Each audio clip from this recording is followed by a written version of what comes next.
Right, yeah, that's better. Sorry online, that was just the introduction, the acknowledgement of country and start of an intro to women in aid and development. So we are part of a global community of women who gather together to celebrate each other, our achievements, and inspire one another towards leadership and greater success in our careers now and into the future. So you can connect with us and women at all levels of the sector by engaging in conversations on our LinkedIn or Facebook pages.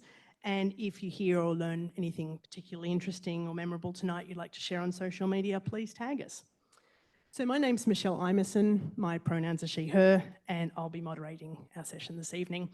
I'm an international development consultant with particular interests in public health, gender, advocacy and research. I've worked and volunteered all over the sector, in academia and in a couple of different parts of the world.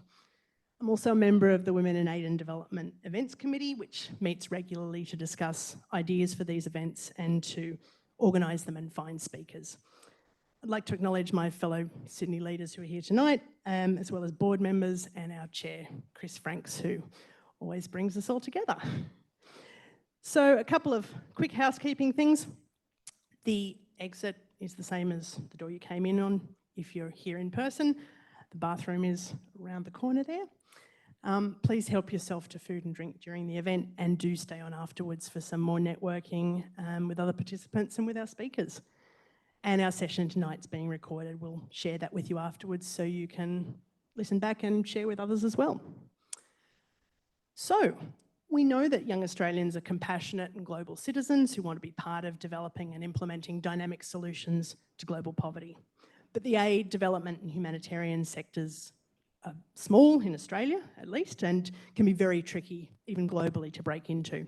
And increasingly, projects and programs are being delivered by local development practitioners. So consequently, it's becoming more and more difficult to secure a first role and develop a rewarding career in the sector. And that's what we're here to explore tonight. You'll hear insights, experience and tips from speakers with their own diverse histories in the sector who are going to address key aspects of career development, including areas of study and technical skill, leveraging volunteering and internships into roles, the value of networks and mentors, roles at the UN and in multilateral agencies, and unconventional pathways into development. We'll hear from each of our speakers and then have time for questions. And I'll be guiding the discussion, but of course, most of those questions are going to come from you. So while you're listening, please keep in mind any burning issues that come up for you. So to our first speaker this evening, Karen James, or KJ as she prefers to be known, who's the former CEO of Business for Development, which has now been absorbed into the Palladium Group.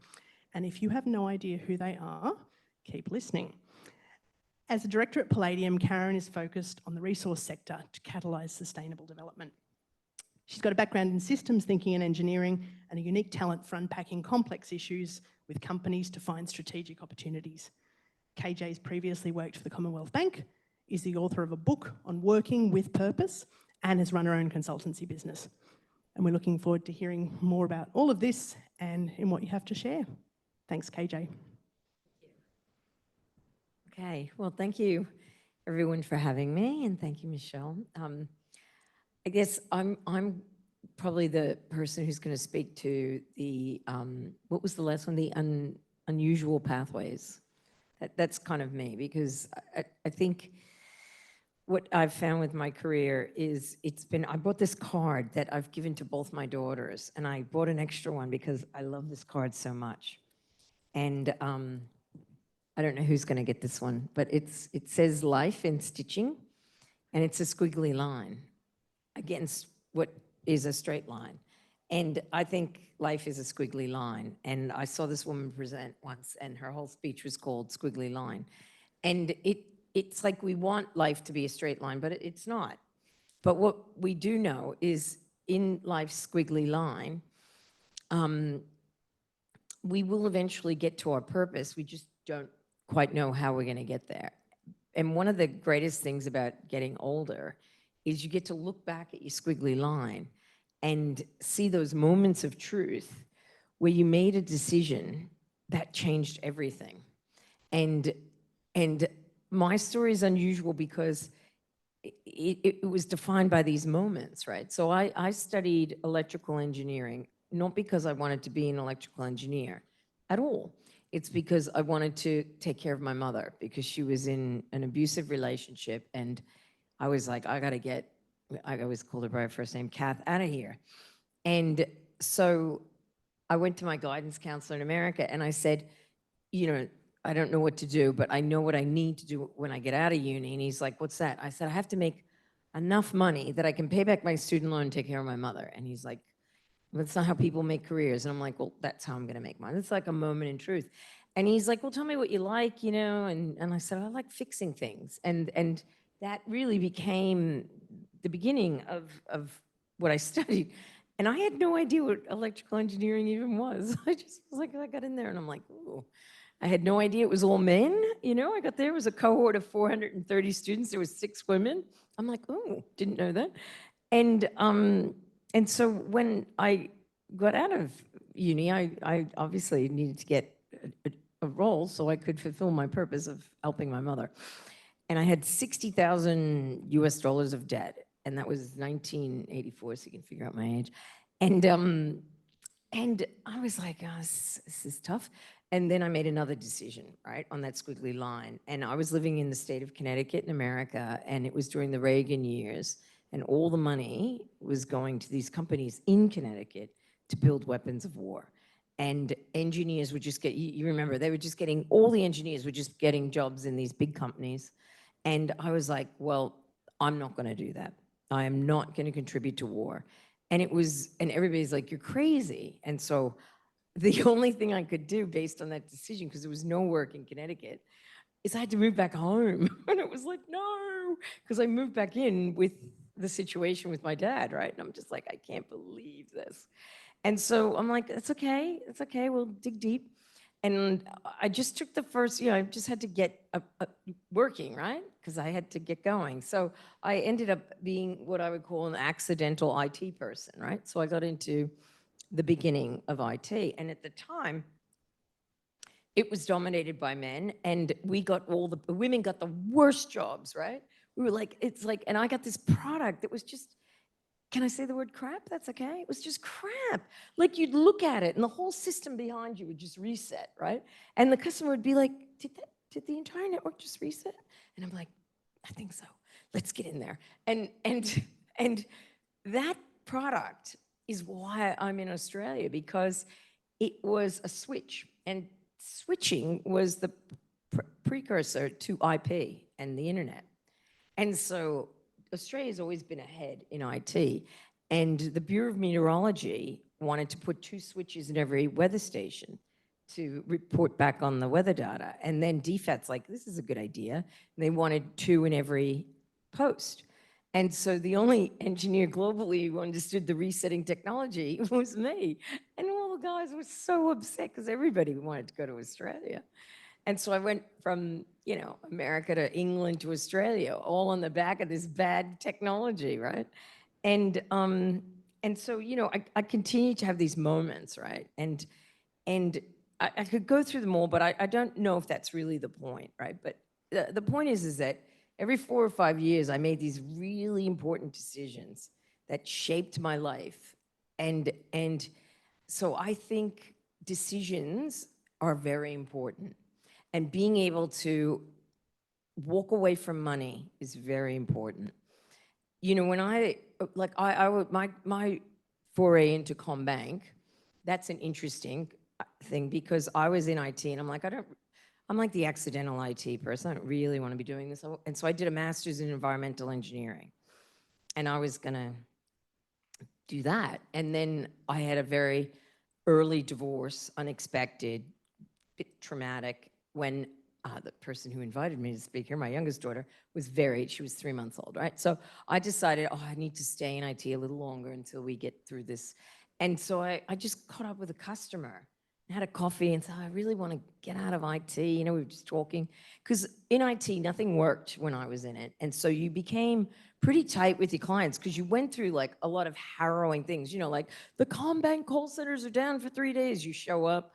I have this fantastic story where I put my daughter, Maddie, who knows Chris, and Ashley in the West End, and people would like cross the road to check on them while we were dealing with an outage, you know, and it was like, and through that conversation, I got offered the role at Combank, right? And I'm just like, I don't want to work in a bank. I don't even like banks.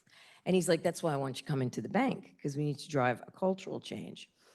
And so I'm in the bank, and I don't really want to be in the bank, but I like the idea of getting people in the bank to be nicer to customers. And that's what we were doing, right? We were driving a massive, I think the business bank at Combank at the time was rated, depending on what state you were in, we were either 13th, 14th, or 15th. Like, people were terrible. Service was terrible.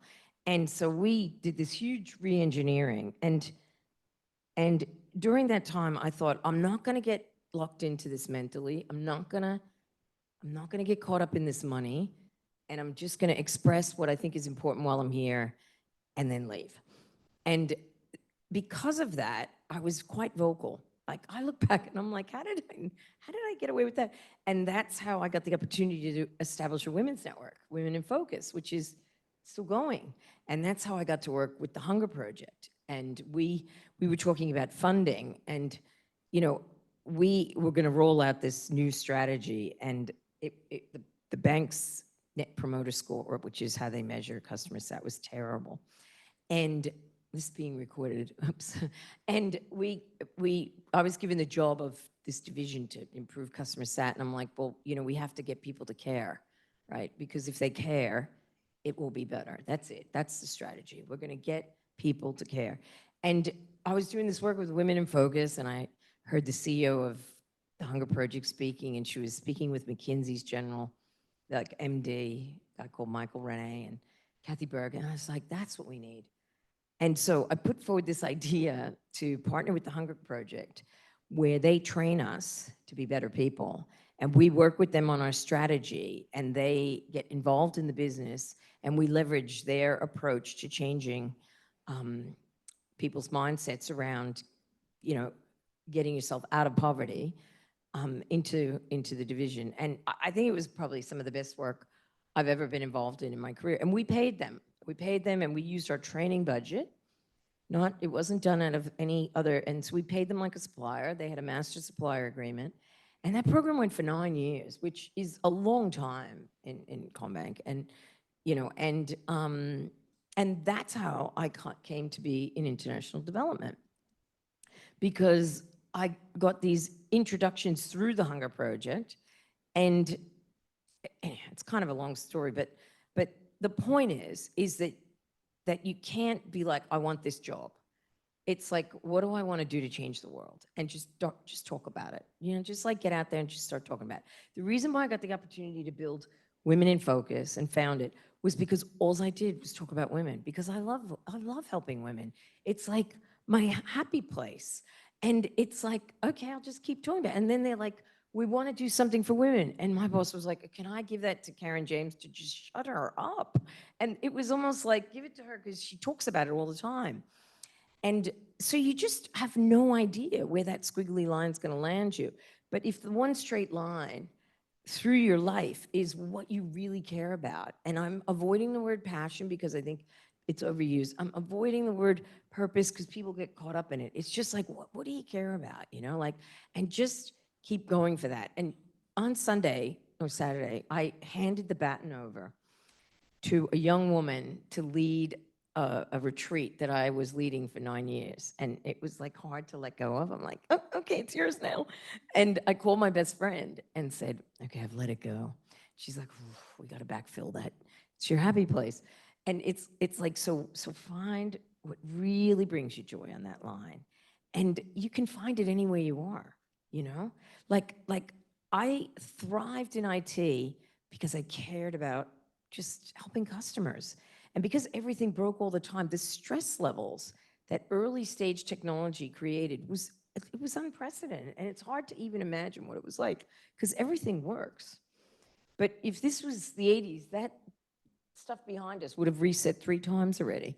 And so, yeah, I think you just never know. And you know, we were talking about, you know, getting, you know, ChatGPT to transfer your skills and all of that. But, you know, everything in engineering transfers to everything. Like, it's just like, I'm going to solve a problem. It just transfers the whole way. Like, if you ask me, 3 things about electrical engineering, I'd probably get all 3 of them wrong. But what I learned in my engineering, because I did those 2 degrees, was how to like, oh, okay. And to believe that you can fix the problem, right? So it gave you that essence that, okay, and we were talking about the work I'm doing, and it's like, I've only been in international development aid for, I have 2 minutes or 1. I'm done. Is that it? I'm a wrap now? For 4 years. Can I just close the sentence? And I feel like I know I forgot my watch. And I feel like I've been in it for 400. And the only thing that's keeping me going is this tenacity to solve the problem. And we've been through some very, very bad things in Papua New Guinea. Like, it is not easy. It's really hard. But it's just that, it's that kind of, that in my vertical line, right? That the one that life squiggles around is, I know I can fix things. That's like a thing I do. And I know I can make a difference to women. And like, what are those things on your straight line? And then you just weave everywhere you're working around that straight line. And you just never know where it's going to end. That's me. Brilliant, thank you. I think if we were going to present your little piece you've just given as a separate video, we're going to title it Stitching and Switching. That's what I think. Oh, that's a great Thank you. I'm thinking you are, as you said, a recent arrival in the sector, but you've got a long career behind you. Perhaps that gives you an interesting perspective on the question I wanted to ask you, which is, what advice would you like to give to perhaps some younger women, like, say, our audience, looking to break into the sector? Because I know there's some people here who already are in it, but some are looking to get in. What would you like to say? So I think people underestimate how hard it is to get things, right? And so I always say to people, just imagine that your career is like a mud field, and just every morning, just throw some grass seeds on it. And, just keep throwing grass. So every day you throw some grass seeds, and it's like, what's going to sprout tomorrow? What's going to sprout tomorrow? And sooner or later, it will grow. Something will grow from it. And you can't underestimate the power of this kind of stuff. Like the way I got the interview at B4D is because 3 people came into the recruiter and said, oh yeah, you probably want to interview her, because he had 200 applicants, and he said, look, I'm not going to interview you because you don't meet the profile, right? Because the only thing that really resembled anything to do with international development was the 6 years I worked with the Hunger Project. But I didn't, it was a unique model, so it was like hard to translate. So I wrote him this letter, a cover letter, that was very unusual. And I'm like, I just have to write it in such a way that it gets his attention. And it did, because it was a wacky letter. And I called him at least 6 times. Like, he just didn't want to interview me. And I'm like, okay, Rupert, are we giving me a go now? And he's like, yep. And it was really hard to close that role. It was not effortless. It was hard. And then he wanted to have specific referrals, right? And I had just spent 5 years running my own business, and I wrote the book. And so I gave him recent referrals. It's like, nope, I want to talk to this person, this person. They were like 6 years ago. And I'm like, well, he's in the airport, and he's not going to pick up. And he said, if you don't get me him, you don't get the job. And I'm just like, man. And so I called him, and and I know this person. I'm not going to name him because you're recording it. Let's call him Bob. And Bob never picks up at the airport, right? Bob gets to the airport, he gets to the lounge, and I text him, I'm like, Bob, you need to pick up. And I called him, and he said, tell him he's got 6 minutes, and I'm getting on a plane. So I called him back, and he had 6 minutes. And it was intense, right? And this was 4 years ago, and I was operating in intensity to close that deal. Like, you gotta close the deal, and it takes a lot of energy. And I think people think it just happens, and you just gotta hit it hard, because it takes a lot of effort to close a deal. And that's what you're doing. You're closing the deal. Yep. deal in this case just happened to be your career. Okay, keep in mind your questions for KJ. We're going to have a big free-for-all for all the speakers at the end. But we're going to move on now to our next speaker, Annika Fletcher, who is based here in Sydney as a social development specialist with the World Bank. Her works included supporting compliance with World Bank social risk management policies for infrastructure partnerships in Tonga, Northern Pacific and Nepal, supporting borrower capacity building, as well as initiatives to enhance the inclusion of Indigenous groups in climate change initiatives. Annika holds advanced degrees in international development, law and commerce. And Annika, we're looking forward to hearing from you. Thanks. Thanks so much, Michelle, and thank you, KJ. So something which I find similar with what KJ talked about was the idea that your career, particularly in international development, is not a straight line. And I think mine is pretty much, it goes all over the shop, but I ended up where I always wanted, which was to work for the World Bank. When I was in high school, I'd heard about the United Nations, World Bank, IMF, and I was thinking, that's where I want to end up. No idea how I'm going to get there, but let me just study, work hard, and get my degrees. So I got degrees in commerce and law. And then even at that time, I knew that I wanted to make a difference and I just didn't know how. So maybe a lot of you feel the same way. And I remember talking to colleagues at work who were saying, oh, I really want to make a difference. I don't want to be sitting here doing process maps. And so we would talk about what are our options? What can we do? And so what my friend had done is, you've obviously all heard about it, is ABID. So he was talking about going and working at Australian Volunteers International. So I took a different path. So then what I decided is I did my 6 years of professional working experience for one of the big 4 consulting firms. But I was thinking, this is not why I studied for 6 years at university. So then I thought I need to make a change. And I remember talking to my boss at the time saying, what do you think I should do? And he goes, at that time I already had a master's in commerce related subjects. And he goes, do another master's. And he goes, the value of that is the networking. And I think this is one of the things that has really stuck with me throughout my path into international development, is the importance of networking and the importance of connecting with people, just like you're doing here. This is a great start if you want to get into international development. So I enrolled in a Master's of International Law and Development. And one day, and during that time I'd been, and maybe you guys have done this, but I sent off so many applications to UN internships and I heard nothing. UNDP, WHO, ILO, all of them. And I think partly it's because I didn't get high distinctions in all my subjects. And then I thought, well, there has to be a different way to do this.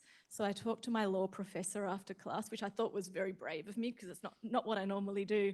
And I said to him, I really want to get into international development. Do you have any advice for me? And he goes, I had a student once ask me the same question and I gave her advice to go to Myanmar. I gave her some contacts. She went to Myanmar and then now she works for the UNDP. And I thought, oh, that sounds like fun. I like that idea, I'm going to do that. So I took my savings, I did some planning, I talked to my parents, and we decided that Nepal was going to be a good option.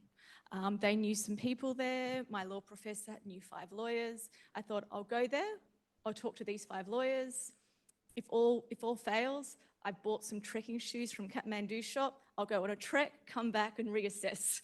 But I went there and it was, if you're there, I mean, I think I was in my early 30s, but it's pretty scary to be in a country on your own where you don't know any family, you know, no friends. So again, I was like, I feel really sad, I feel really lonely, what am I going to do? I'm going to go out there, meet some people. So I went to a networking event in Kathmandu.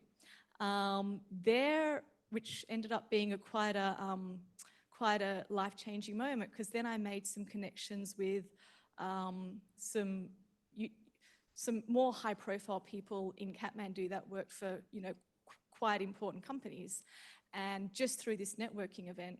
So whilst I was meeting with lawyers to get internships, out of that opportunity, I worked for a human rights organisation, and that was 3 months. And at the end of that trip, at the end of those 3 months, it didn't lead to a job. Got great experience, didn't lead to a job. So I thought, okay, well, what do I do now? I talked to my law professor. When I came back to Sydney, he in effect became a mentor to me, which is also the power of mentors. And he said, well, what do you want to do? Do you want to go work in an office? I said, not really. He goes, well, go back to Nepal, build on those networks that you've built, which is what I did. Went back to Nepal. Ended up going to another event where I met the country director for the UK government's development agency. I said to her, I really want to work it was called Department for International Development, DFID. I said, I really want to work for DFID. She goes, oh, come see me tomorrow morning. I've got a job for you. I think you could do it. Went to her office the next day. She said, oh, we've got a royal visit happening. I think it's going to be Prince Harry. Do you want to work on this? Do you want to do research on international development? I said, yeah, I think I do. You might even get to meet the prince. Oh, I would do that as well.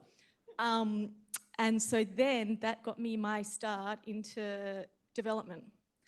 And I think the important message of that I want to share is, for me, what worked for me was being in the country. I was there, I was ready, I had some savings that I could burn through while I pursued this. But that to me made the difference. It was just taking this chance and going, what's the worst that can happen?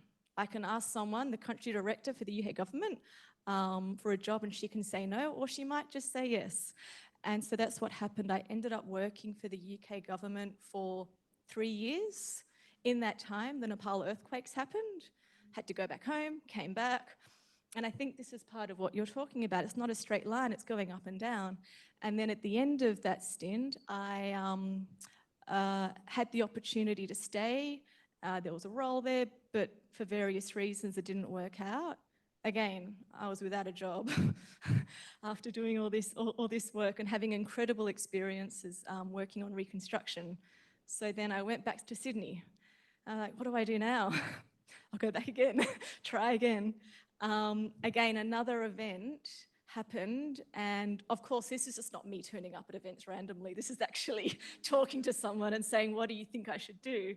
And then that's where I had the opportunity to further network, and I learned about an opportunity at the World Bank in Nepal. And then from that led to my career in the World Bank. And after that, I just took whatever opportunity I could. Any task that was offered to me, I took it on. But again, it was the importance of just telling people, I want to do this. Whatever you want me to, whatever you have on offer, I'll do it. And I think the reason why this was important to me is because I didn't know exactly what I wanted to do. I knew I wanted to help. I knew I wanted to work in international development. But part of these volunteer opportunities that I was doing in Sydney and overseas was helping to refine and figure out what it actually is. So now I'm in this job that I absolutely love, and I can't imagine doing anything else. But it comes down to just taking a chance. And I think my story plays to, I noticed 3 key topics that you talked about. Mentorship, doing mentoring and having a mentor, having someone to help guide you in making the right decisions. The value of volunteering and doing internships. I did a whole range of internships and volunteering when I was in Sydney. The International Commission for the Red Cross and IFRC had their statutory meetings. I saw an opportunity to volunteer and I signed up. And there I went to Darling Harbour and I was there with 180 country delegates, and it was the most coolest thing I thought at the time. And then I engaged with people there and understood what humanitarian work might involve. And then another organisation I worked for was for a microfinance organisation in Sydney. I thought maybe I want to do microfinance. So I worked there for 3 months. And at the end of that opportunity, I worked hard wherever I went, of course.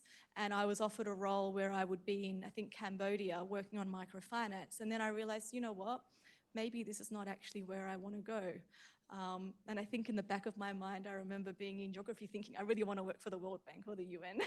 But that's, I think, it's to your point as well, what you said about having a point and going for it. I think this is what we need to do, is we need to figure out where is it that we want to go, and then what are the path that we're going to take to get there. And it won't be a straight line, and things won't always work out.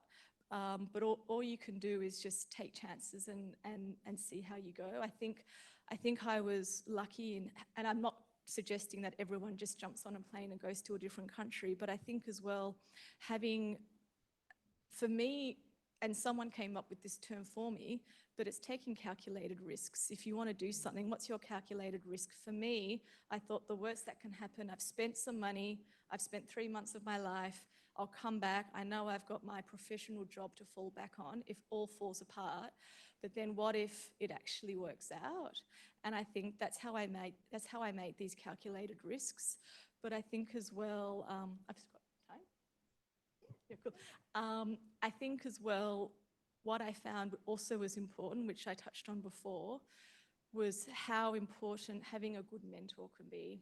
So I know in my path to the World Bank, I had 2 really important mentors. The first was this law professor that helped guide me, and he gave me advice even around writing a CV. Annika, cut your CV down to 1 page. That's all you need. That's all they're going to have time to. And so he actually helped me write my CV. And then he helped give me advice, for example, when the earthquakes in Nepal happened. I just got my opportunity at the UK government, and I emailed him and I said, this earthquake has happened. What do I do? Do I come back home? And he said, Annika, you're in a place that so many people want to be helping people right now. Just get in there, move some bricks, which is actually what I did. So there's a photo in the Sydney Morning Herald of me literally on the ground moving bricks. And that's what I thought would help at the time. But I think and so he continued to guide me until I got the role that I wanted. And the other mentor that's been really profound in my life has been my boss at the World Bank. And I think the importance and the importance of her is that she's helped guide me, and she's helped me look for opportunities, and she's helped suggest what's going to be good for my career, help guide me away from paths that would not be so good for my career. And I think, I don't know how you find a mentor. And as I was thinking, about what I'll talk about tonight, I think if you girls can find a great mentor, it actually makes such a difference. I've never done the formal mentorship pathway. I don't know how those work, but if you talk to people and you say, I really want to do this, people actually do want to help you. So I think if you can find someone, and this mentor of mine, she continues to guide me. I talk to her all the time, and she's one of my closest friends. If you can find someone like that to help you, it does make all the difference. But I think my key messages would be, network as much as you can, talk to as many people as you can, tell people what you want to do. You will learn about opportunities you never knew existed, and roles and tasks that you never knew you could do. And volunteering as well. Volunteering, it helps you learn what's out there. Like I said before, you don't know what jobs exist until you actually can do volunteering, do internships, just do everything that you can. And then the last one is, my career is so unconventional, I should say. And I think any path into development is, no one follows a set path. Every path is different. And so now, being at the World Bank, I feel in a very privileged position. And I think it seems like not many people actually know that there is a World Bank sorry, I think I said Nepal, a World Bank in Sydney. So there is a World Bank in Sydney, and we have World Bank offices all over the world. We have one in Sydney. We're very much focused on the Pacific. So all our jobs are in the Pacific. And I think working for an organisation like the World Bank, you get opportunities to work in different countries. So I travel a lot. I work on Tonga, and I work on Marshall Islands, and I work on Micronesia. And the opportunities that you get with an organisation like this are really immense. And I guess it's also to decide what kind of organisation do you want to work for. That can help determine where you go. Like if you want to work in a smaller NGO where you have immediate impact, or you work for a larger institution which takes more time to see changes, these are things to think about.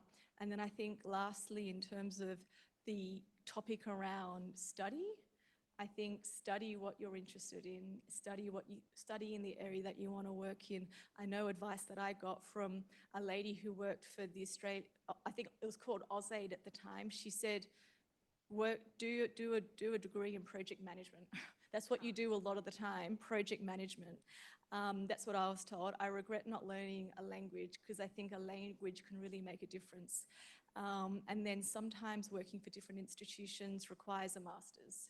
If you want to work for a larger organisation like the World Bank, the UN, masters are generally going to be essential. So these are some things to be thinking about, but I think those are the key things that I wanted to say. But good luck, and I can answer any questions. Thank you.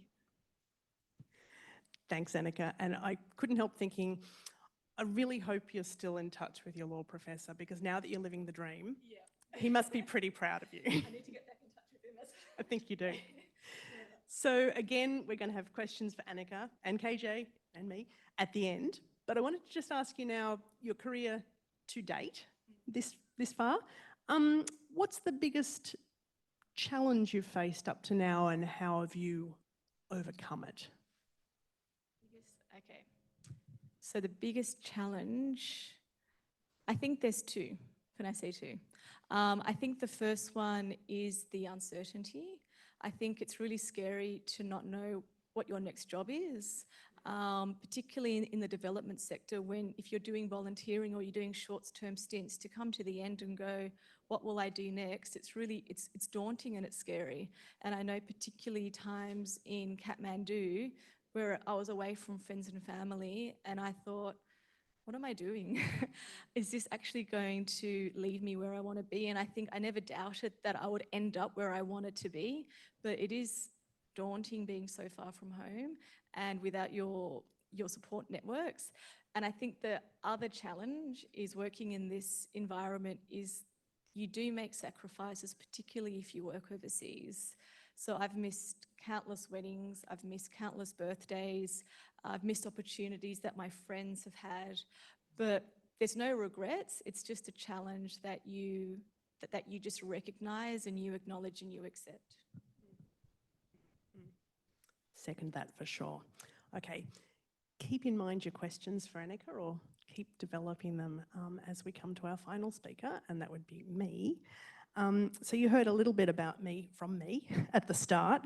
I'm currently a consultant, and following on from what KJ said about the twisting path, I like to describe mine as a scenic route through the development sector.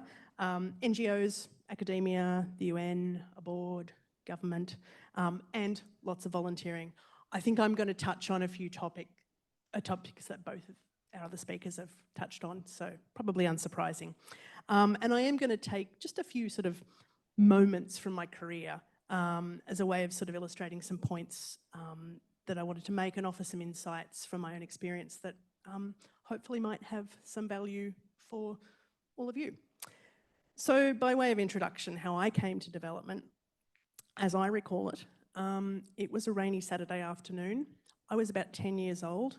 I was very bored and I turned the TV on, and there was a documentary on about the work of the American political scientist Susan George. I don't know if anyone reads her anymore, but she was talking about her critique of the Bretton Woods institutions and their impacts on international development. It was quite a hot topic at the time. I know that probably says several things about me. I will own all of them. And I found that completely fascinating at the time. I still find the sector fascinating and everything about it fascinating, so I'm still here. So, skipping ahead a bit, once I got to uni, I started volunteering at the Oxfam office here in Sydney. I don't quite remember why it was Oxfam. It was probably something to do with the way they talked about women and gender and development, which at the time were nowhere near as central to the sector and the way it works as they are now. And that wasn't actually an internship. For better or worse, that model as we know it now didn't exist then. I remember doing a lot of photocopying. They were very nice to me and they took me to lunch quite often. So I ended up as an undergraduate at the end of that journey with an honours degree in gender studies, and my other major was French. Two useless, indulgent humanities subjects that I use pretty much every day. So I've been told that there's been quite an interest with these events this time round in gender as a subject to study. So I will speak from my own experience with the caveat that this might be out of date and it might not be relevant to you.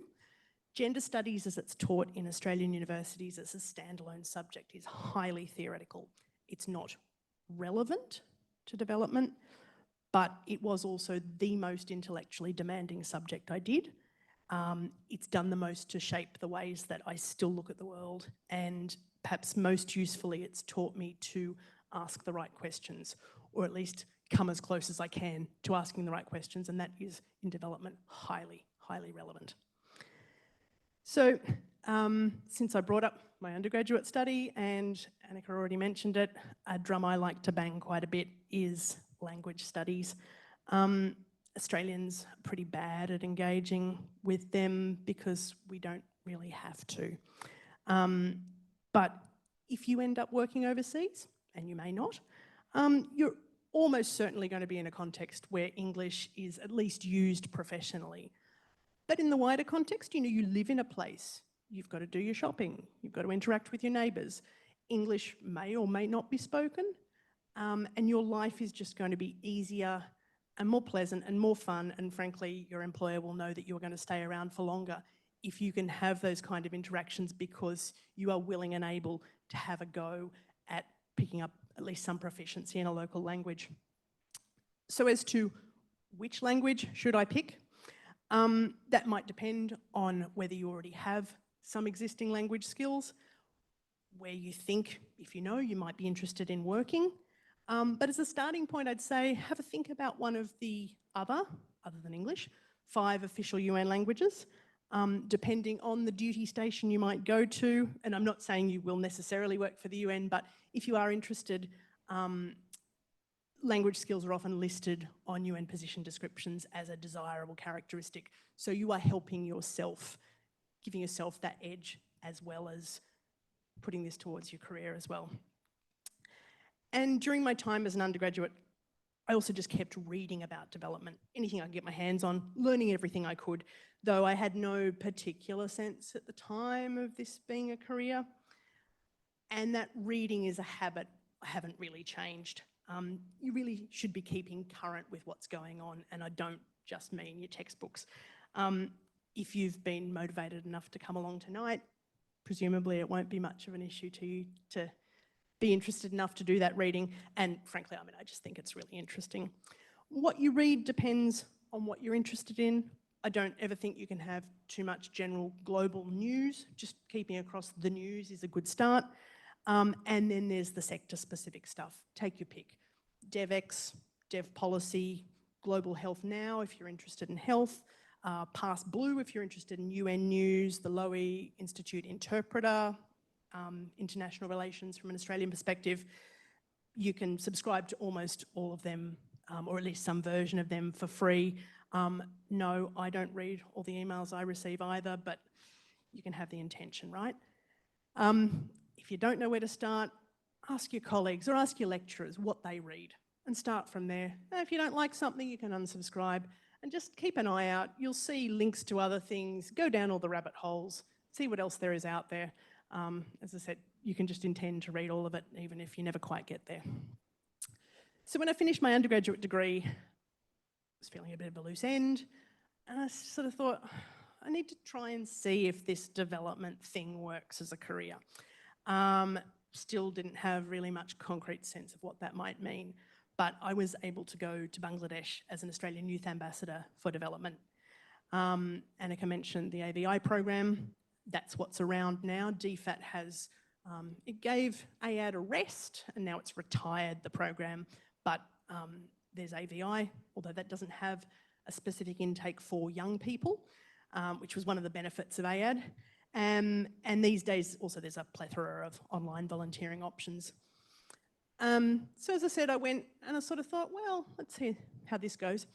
And it was just the most incredibly energising and thought-provoking time. It made me feel alive in myself and sort of a sense of what was possible in the world and just potential in who I was and what I could do. I draw on my thinking and learning from that almost every day. And yes, that trip told me that if I wanted, I could try and make this a career, and I wanted to try and do that if I could. So volunteering is another habit I haven't really given up either. As both of our other speakers have touched on. And eventually the aim is to have your skills sufficiently valued and respected that you get paid for them. You don't have to volunteer everything. You are allowed to say, no, these are my skills and you will pay me for them. But you're never too anything, never too senior or too this or too that. I'm involved with Women in Aid and Development. I co-convene a working group for XPI, the Cross-Sector Development Partnerships Initiative. I co-lead a networking group for development consultants here in Sydney, and I do some volunteer advocacy for the aid program. And I'm not giving you a list because I'm some kind of super quality awesome, but because I do these things because they mean getting to work alongside interesting people who are also giving their time. It introduces me to other new people, to new ideas, and it keeps me sharp. And all my volunteering, because I've chosen the things I want to do, they're all things that I find meaningful and that have tangible and valuable outcomes. And you can, and you absolutely should, write up your volunteering in terms of the skills you've gained and the things you've learned, and put them on your CV alongside the paid work. And frankly, given the advantages to the organisation or the cause that you're volunteering for, really there's no meaningful distinction between my paid work and my unpaid work. This is all experience, it's all valuable application of learning, it's all meeting people, and it should go on your CV in exactly the same way. And you can always find something volunteering-wise that meshes with your interests, even sometimes some quite left field things. So, for example, just before I finished my PhD, I did some work volunteering with a small outfit who I'm only not going to name because I don't think they really exist anymore. But they were put together by a group of Cambridge and Oxford postgrad students who were all broadly in development, international relations, development economics, that sort of thing, and realised that there was a gap in the sector for research skills, which were expensive, but were something they had in spades. And they sort of were like, well, we have a problem here and a solution that we can provide. Bring these together. And I worked with them in 2 years on 2 separate projects. We were preparing background reports for the UN Office of the High Commissioner for Human Rights and their working group on discrimination against women for their scheduled in-country monitoring visits. They go to countries and check how they're going at actually implementing women's rights. You better be sure I've written that on my CV. Hello, UN, and I can tell you, and I can say, that we did these things and that the Office of the High Commissioner said that our work was timely and valuable, and that's all in there. And it touched on so many of my skills and interests: women's rights, the UN, working in teams, doing research, and yeah, it's all still on my CV to this day. So when I came back from Bangladesh, I did a Masters of International Public Health, an MIPH, at the University of Sydney. And I also later ended up with a PhD in public health. So I knew from the time I'd spent at Oxfam that enough stakeholders in the sector are, with no disrespect to anyone in the room, some stakeholders are a little ambivalent about development studies degrees. They'll say, yeah, well, that's nice, but what can you actually do? And I'd been fortunate in Bangladesh to spend time with people who worked in public health. It was a discipline I'd known a little bit about before I went. And when I was there, I could see that health really underpinned social and economic development, human development. I thought, yeah, this is where I want to be. And by the way, I've been patting myself on the back in the last couple of years for making such a brilliant strategic choice. And public health is what I picked, but you could choose any number or numbers of other things.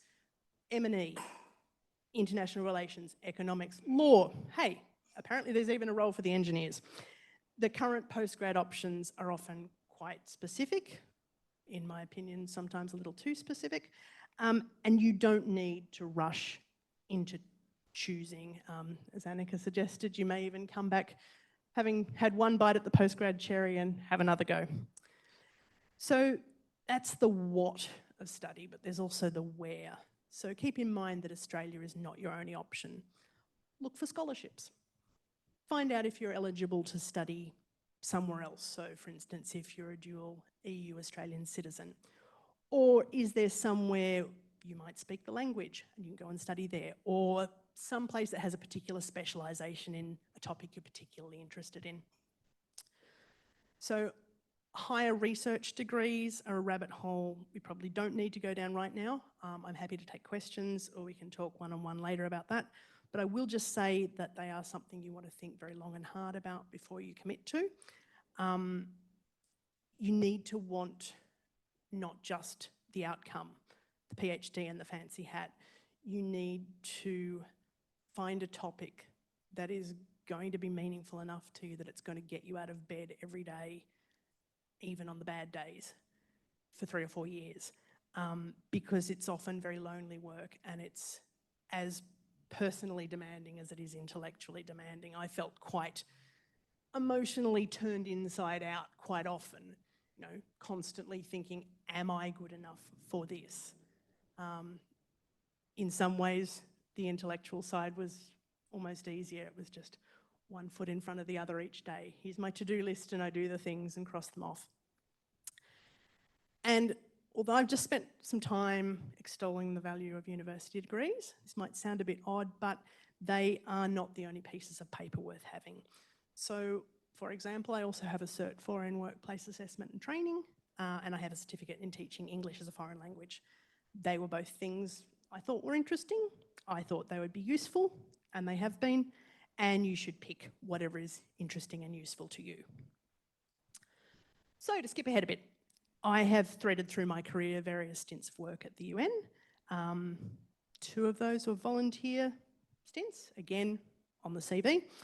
And since I know that probably somewhere among the career goals for many of you is something at the UN, I wanted to just make a few observations on that.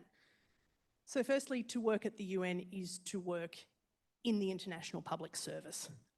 If you've been a public servant anywhere, there will be some important similarities. So you will absolutely do work that will be wonderful and meaningful and fill you with pride. You'll always be hampered by budgetary constraints. You will get to work at a global level and have opportunities for things you never thought you would. And you'll be uniquely frustrated by the political constraints in your operating environment. Don't let any of this dissuade you from going down the UN road, but if you go down that road, just go down with your eyes open. And do try and, where you can, make some contacts in parts of organisations you might be interested in working for. I say that because it's a bit like saying to someone who works for the ATO, yeah, what's it like to work for the ATO? Well, it depends. What branch are you in? You in Canberra or Adelaide or Darwin? If you've got a good boss, my work's awesome.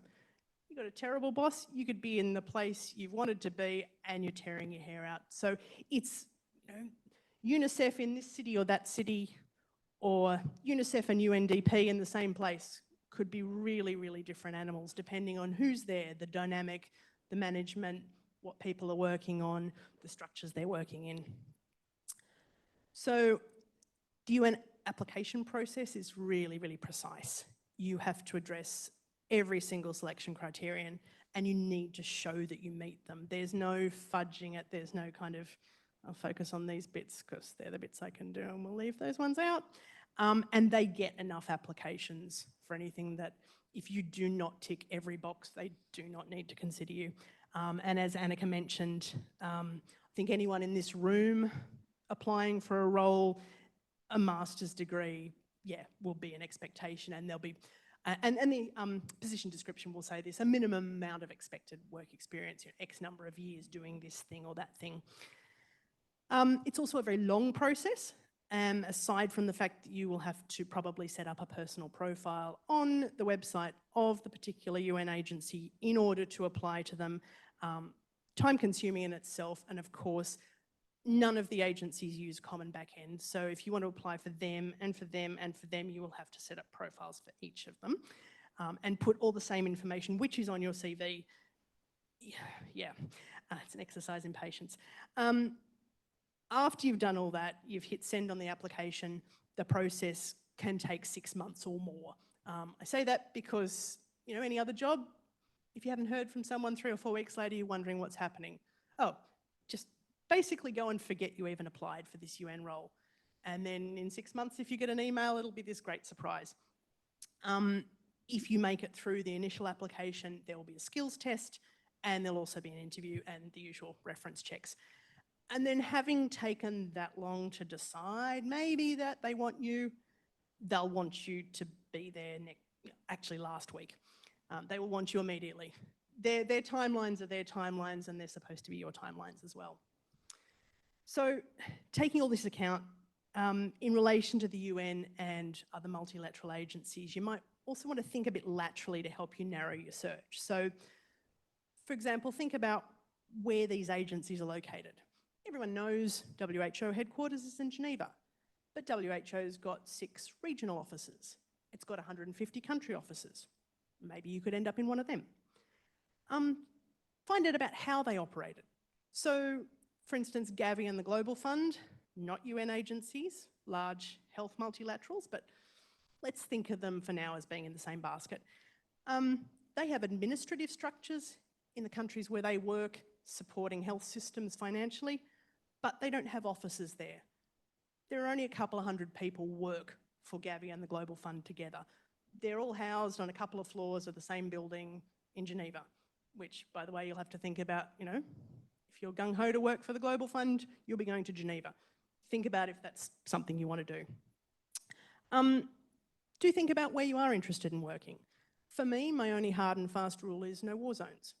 I don't really want to be in one of them, and with my skills, there's not much point in me being there. You know, my friends who are emergency medical specialists and work for MSF, yes, absolutely, they can go to any war zone they feel like, and that's what they signed up for. It's not my interest, and I would just get in the way.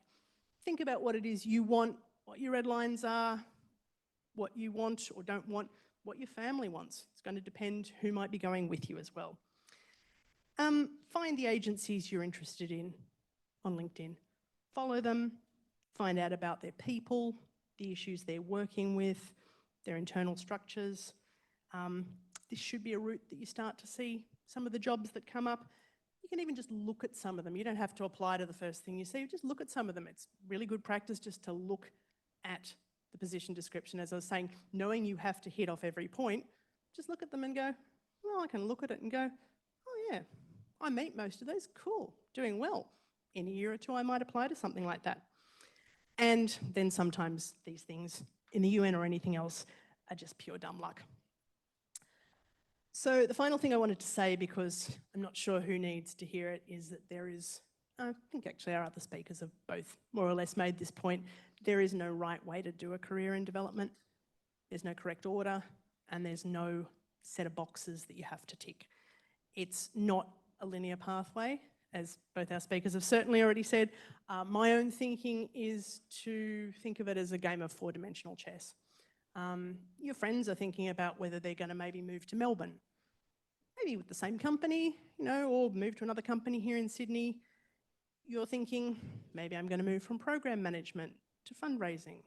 Maybe I'm going to move from the UN to a managing contractor, for an NGO to government. Maybe I'll be going to Bangladesh or Bangkok or Bogota. So there's this whole other potential element to bring in as well. Where am I working? What part of the sector am I working in? There's a lot to think about. People move jobs, they move countries for terrible bosses, but for the sake of their children's education, because their elderly parents need them at home again. There are all kinds of reasons to do what we do. I am here in Sydney for now, as quite a lot of people know, because I sing in a choir. I get to work at exactly the level musically that I professionally want to be. Your reason for doing what you do and where and how, that can't be any more niche than that, and it's no less valid. So do what you do, enjoy the journey. I don't think there are too many more sectors that are anywhere near as interesting and challenging and meaningful than this one. So just get amongst it. Thanks. Oh, back to all of us. You're going to grill me. Well, like the obvious question is the choir. How does, tell us, in a couple of minutes how that came to be.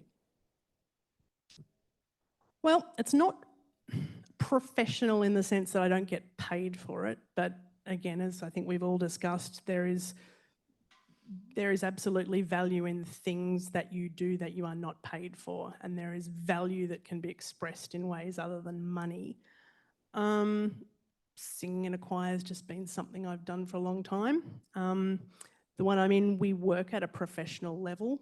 We work like one of the English cathedral choirs, so we do a rehearsal on a Wednesday, we do a service on a Sunday, next week's different music, next week's different music, feast days through the year, and that is exactly the level of challenge I need to be at. And one of the reasons I'm here is that you can work remotely now, but you can't dial it in to go to rehearsal. You actually have to be here. And actually after COVID, and loving the fact that you can work remotely, and isn't this brilliant, I'm currently working for my old employers in Geneva, but I work here and they work there. They sign on the start of their day, I sign off, hand over what I've done, have a bit of a chat.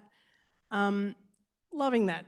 I probably couldn't do what I currently do if remote working weren't a thing, but after COVID, I think we can all see a little more value in the things that I do with people. The fact I can see my friends in person, or the fact that we can meet and do a thing together that, yeah, we tried online, but kind of sucked. Some things don't work well online. So that's that story. As I said, that is my incredibly niche reason for being here right now. No one else's reason can probably be any more niche, and it's just as valid. I've seen people pack up jobs and go places for all manner of reasons, and they're all valid and they're all fine, and that is your journey. And we are done now, and Chris is going to start handing the microphone around and grilling us some more.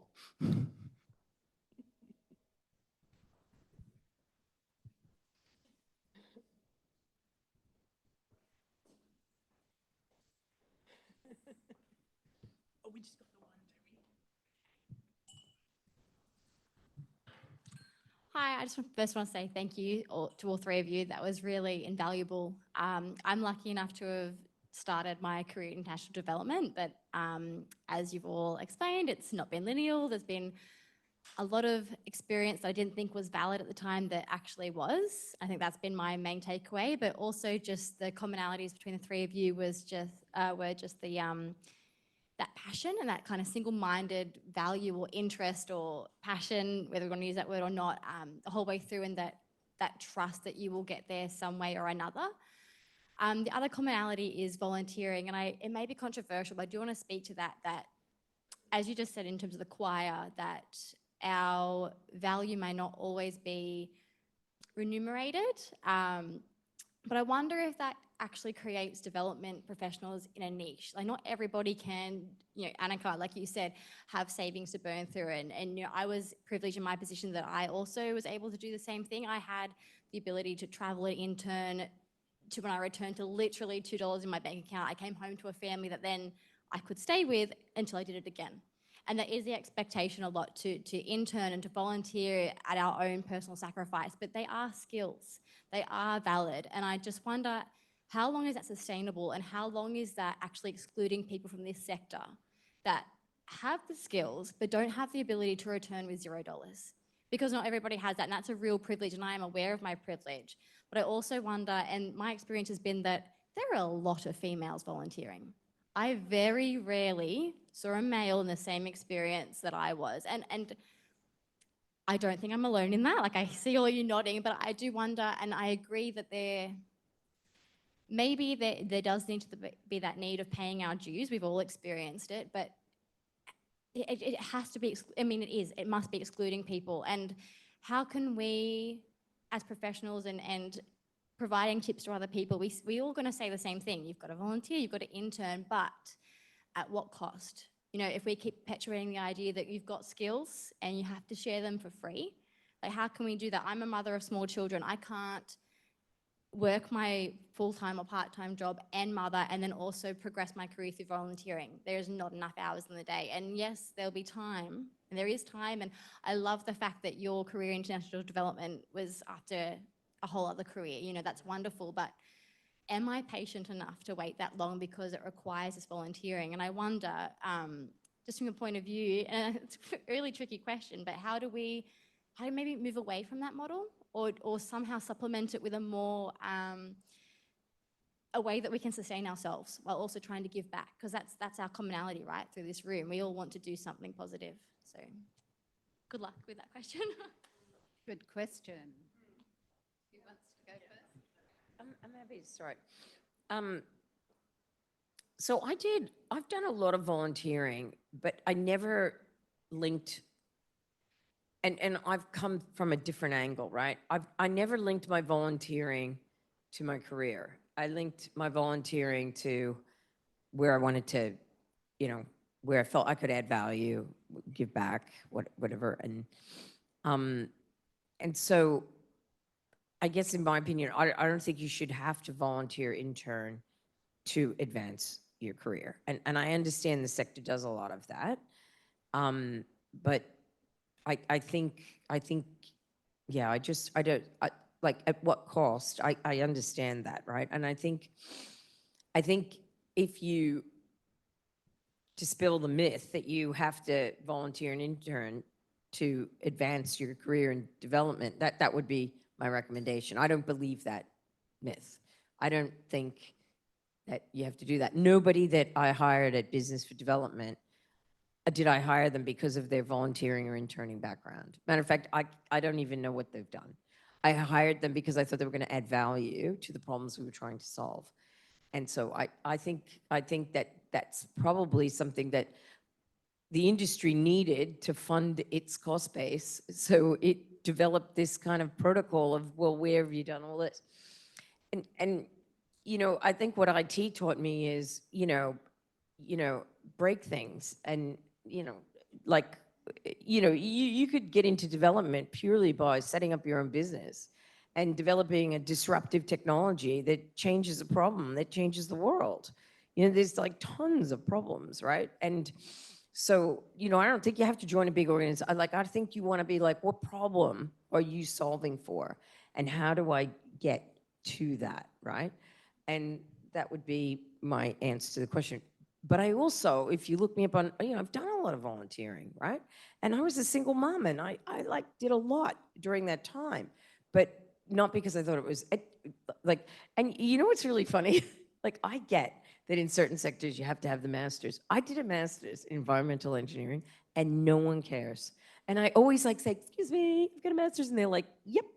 Like, it's really interesting. And so it's like, I think there's just, my recommendation would be is to just go, you know, and just like, okay, that's interesting, they're saying that, but, and I know there's rules and I know there's criteria, like you have to speak a language and all that, but then there's a whole range of things that no one even knows we should be doing yet, that we've just got to like get in there, like just, what is that? And so that's what that's my answer to the question, roundabout.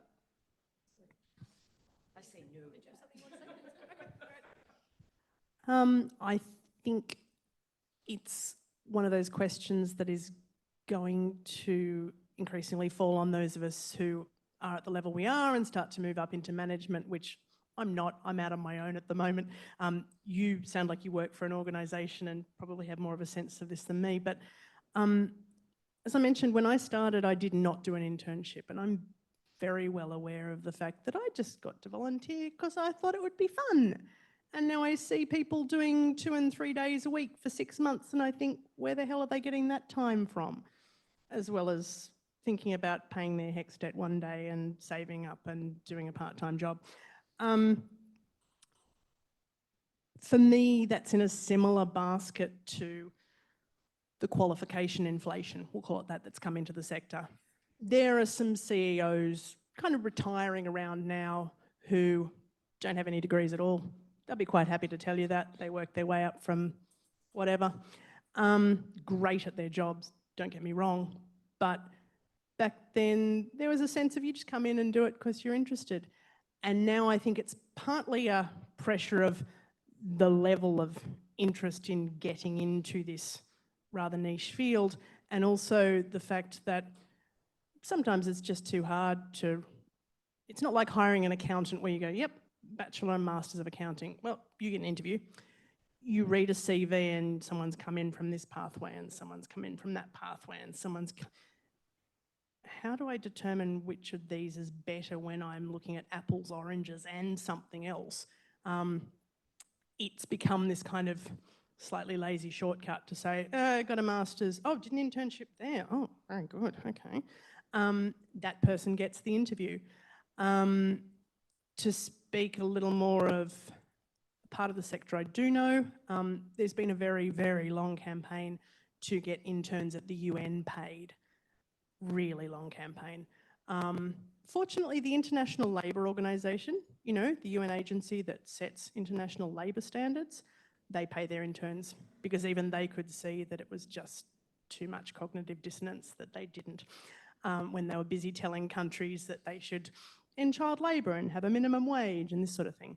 I think these things are really long ongoing things. As I said, I think they've gotten worse, certainly in the last decade or two. And I think it might be beholden on some of us coming up into management to start perhaps looking for other ways to bring in other people or find some different ways to look at pathways that don't look standard and go, yeah, I'm going to give you a go anyway, even though you don't tick all the boxes because you couldn't afford a master's or you didn't have the time to do 2 damn days a week for 6 months. Or whatever it is, but you're dead right. And it's even more of an issue outside of Australia for people trying to get an internship who come from a country where they say, hey, I barely have the money for a plane fare, let alone to, oh, I've got to live for 6 months when I get to Geneva. Okay. Yeah. Thanks, Chris. Yes. Good evening, everyone. My name's Tarina. I'm just monitoring the online questions, and this particular question is from Jamie and supported by others online. Would you recommend to the panel studying honours as well as masters, or instead of just focusing on a masters? The reason I'm smiling is I'm 30 years in the sector. When I started, I had nothing, not even a year 12. So I think it's very interesting that there seems to be a lot of focus, and I do think it's very Australian that's our expectation. So who would like to answer first? Would you recommend studying an honours as well as a master's, or instead just focusing on a master's?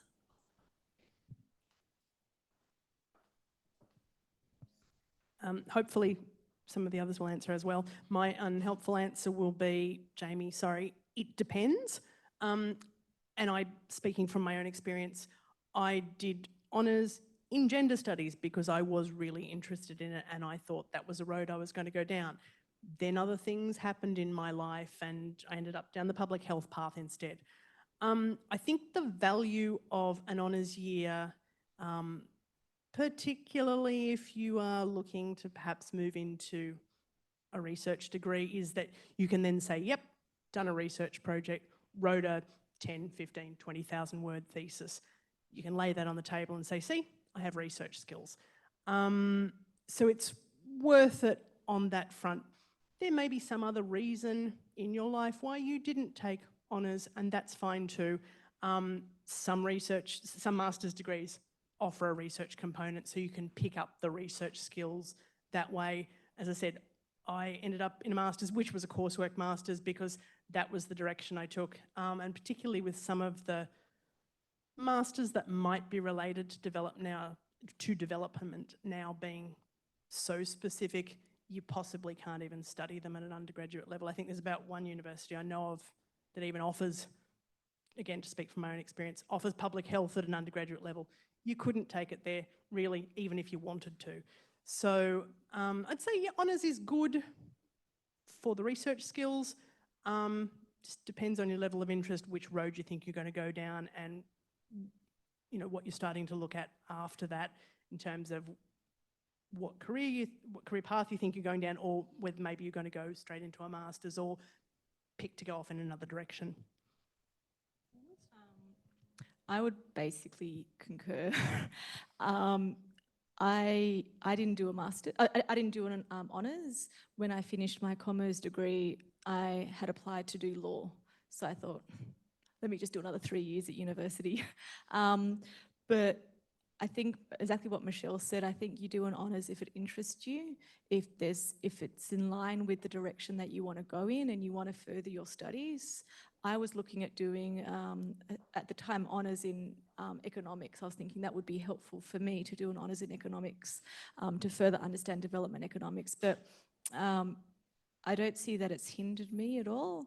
And I understand from my colleagues that they've done PhD and they've done masters. I think doing an honours is less talked about purely because on the applications you see advanced degrees in. I don't actually know what that means. Does that mean masters or honours, or is it just? I've always understood advanced means a master's. So I think it means postgraduate. it means, yeah, exactly. That's my feeling. But yeah, I would say it's not a good. It's not an essential, and it's not certainly not a negative. It's basically your preferences, career preferences, and what interests you.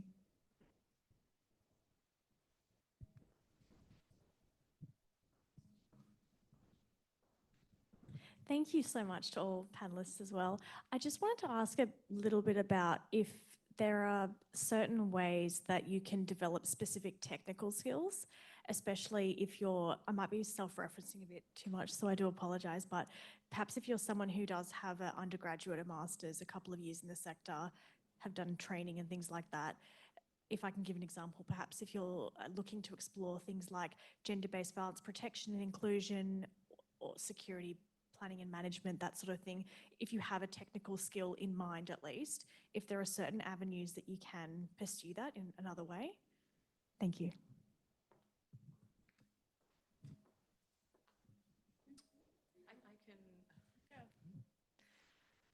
I think what immediately comes to mind for me is there's always on the internet, there's always through doing research, you'll always find a way to enhance your technical skills. The reason why I say this is at the World Bank, there is a World Bank supported program where you can actually go online and do trainings, for example, in environmental and social assessment, or if you want to understand more about mechanisms for addressing grievances related to sexual exploitation, abuse and sexual harassment. So I know the World Bank, for example, has a whole program which supports training in a whole bunch of topics.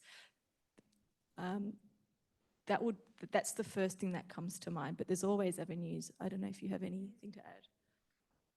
Yeah, I was going to say probably nothing you haven't thought of already, but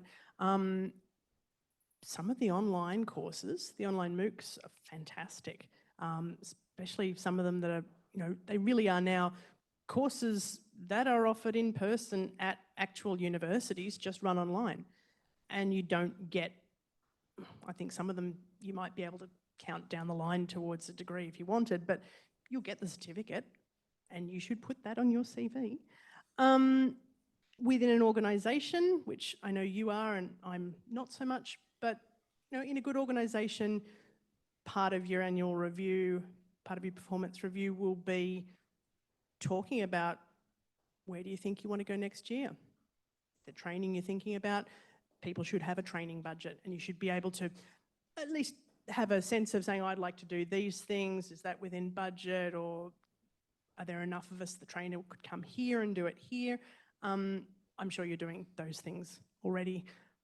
Probably none of that, as I said, anything you haven't thought of already. Yeah, I think I might please add to that is that, because I think being very uncomfortable is a really good way to learn, and like just kind of wherever you are, look for what it is that you're not doing that you think you want to learn and put your hand up. So like I've been involved in stuff and I'm just like, what? How did I get this? It's like, what?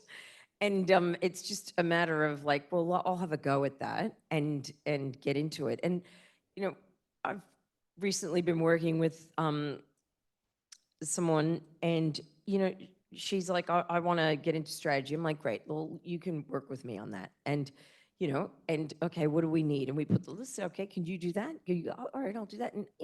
And together, we put the pitch deck together that positioned business for development into the market for sale.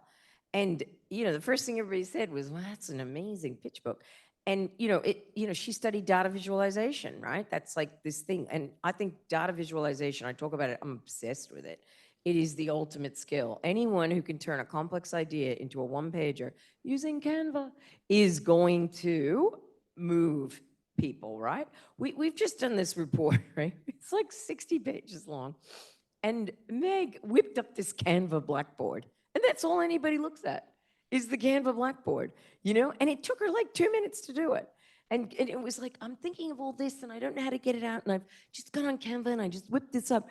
And we're like, every time we present, people go, can you just go back to that blackboard thing? And it's like, so I think it's like, well, what is it you want to do? And then like, okay, well, what's the gap that I've got that I need to fill? So it's like, for Meg, it's like Canva. For Deb, it's data visualization. Like, what is that? And then just, kind of hit it hard. But you have to be uncomfortable, right? You have to be willing to say, all right, I see they're doing that over there and I have no idea how to do that. I'm just gonna walk over and say, I'm gonna step in. That would be my recommendation. Another question? Hi, my name is Beth, and I work with these two lovely ladies here. Recently we've been talking, like we're all fairly new, to the sector within our first 5 years or so. We've all done, our university degrees, we've all done our masters, we've volunteered, we've interned, we've traveled, and now we're getting our first, kind of, taste of work. I think we all find ourselves quite disenfranchised in the sector. We're far removed from the countries that we're helping. We are, finding ourselves so constrained by politics and budget and spreadsheets. I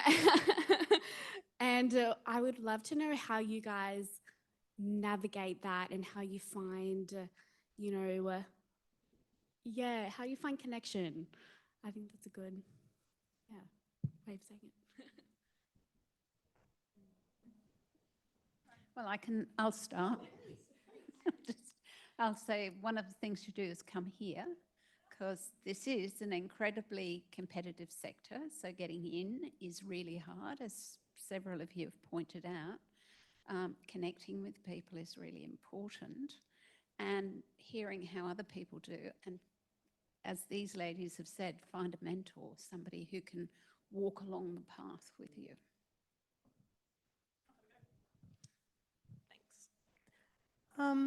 I guess two things I would say. Firstly, yes, come here.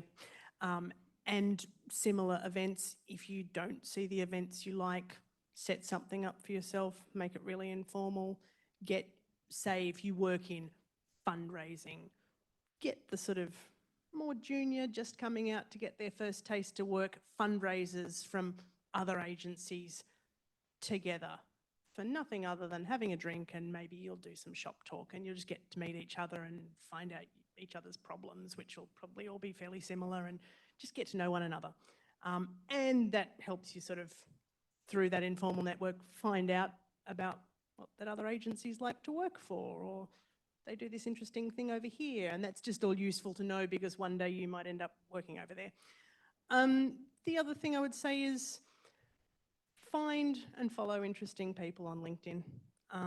And some of them you can just hit follow, but if you actually want to connect with them, do that. One of the reasons I like the sector is that I just find it full of interesting people and also nice people.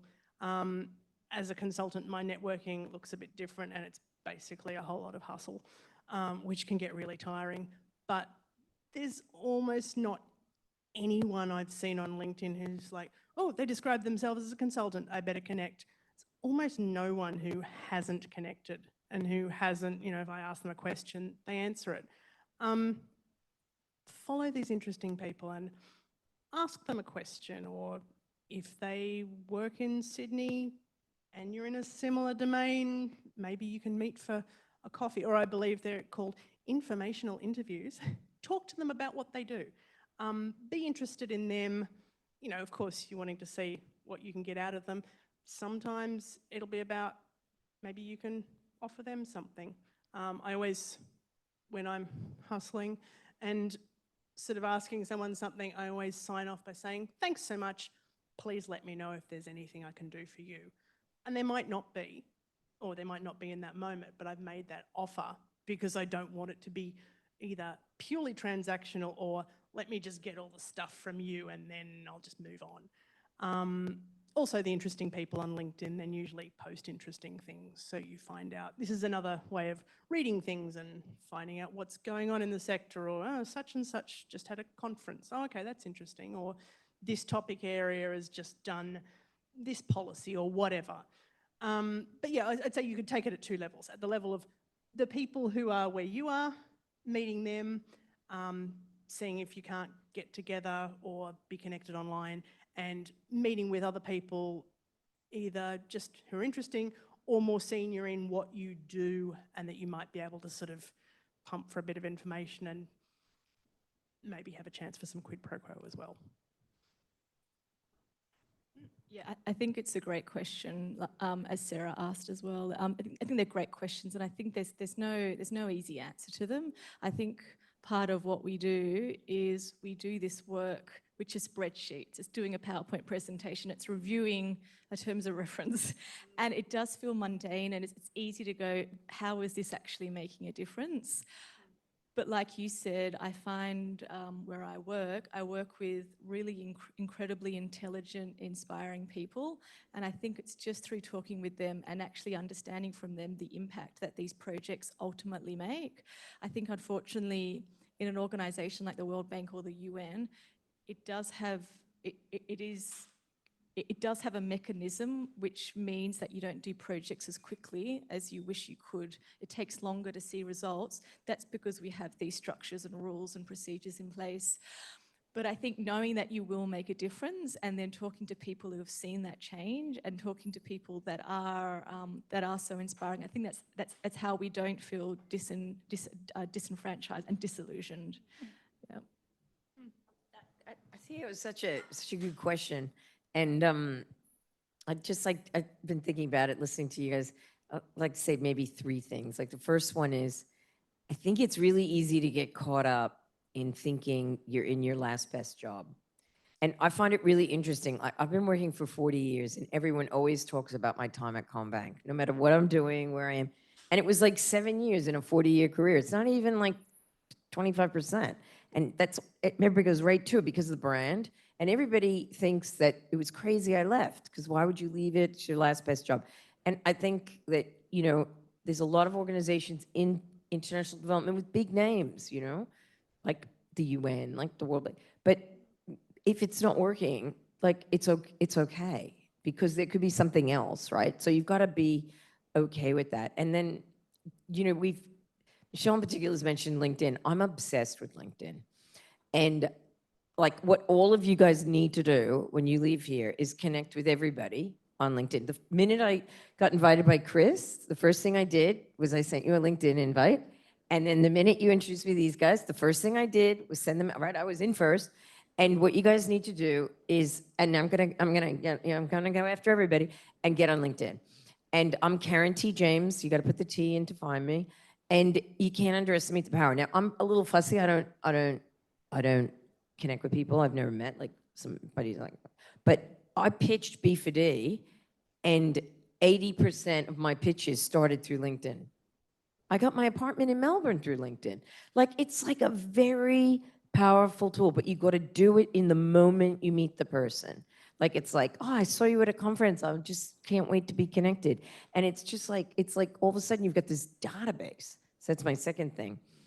And then my third thing is, you both have spoken about mentors. I didn't really talk about it, but I'm a huge fan of mentors.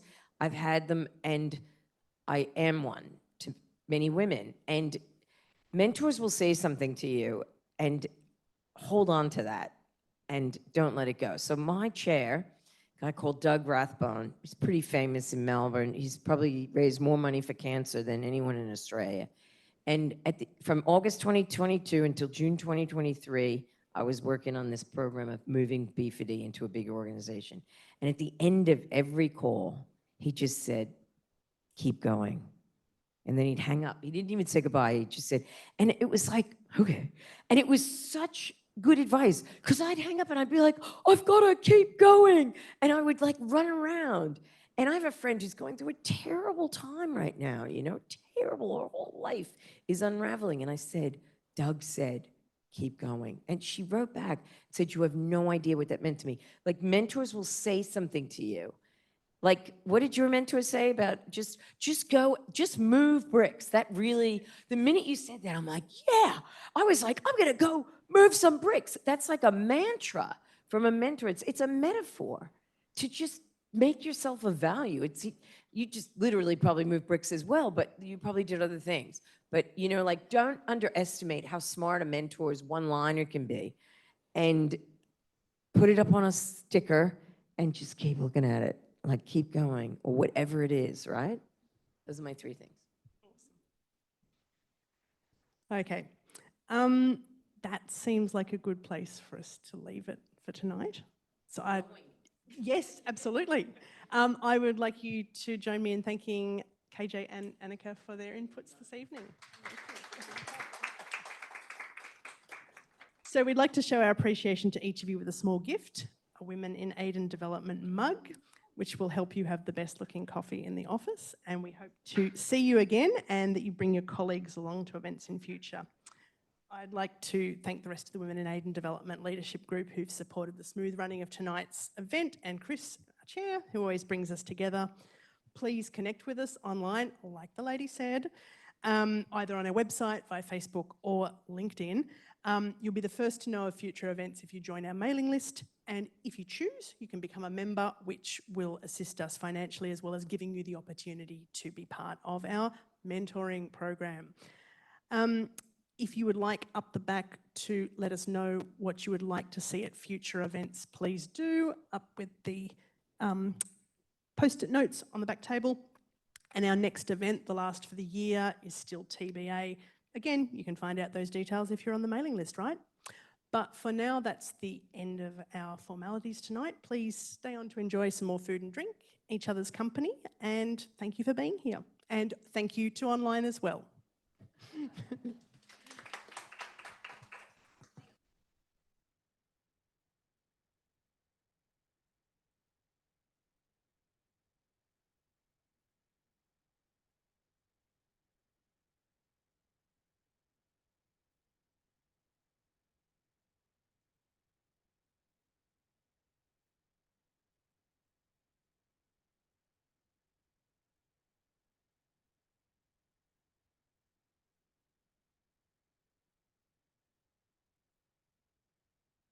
Thanks everyone online. Bye.